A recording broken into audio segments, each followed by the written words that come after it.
explosion of straight white cis man leftists claiming neurodivergence. You should go back and watch this video because this is actually why I tend to not talk about my neurodivergence. So I have been diagnosed with pretty severe ADHD multiple times in my life, and I also carry many of the symptoms that many people who have a crossover between ADHD and autism also have. I have many of the symptoms of autism, but I have not been expressly diagnosed with autism.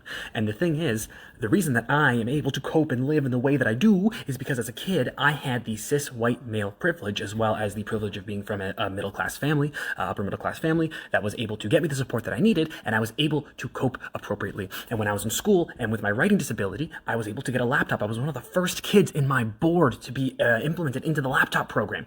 I basically, they skipped me in the line because I also tested for giftedness. There were so many things in my favor that allowed me to build up and allow me to work on my disability and allow me to work on my neurodivergence and allow me to be successful. And not everybody has that opportunity.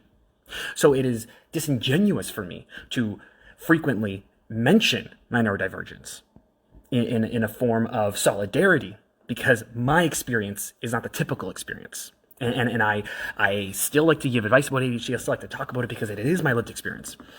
But my experience is so far removed from so many other people's experience who have my symptoms, my diagnosis, etc. And just go back and watch this video because it really hit in a really appropriate way for me.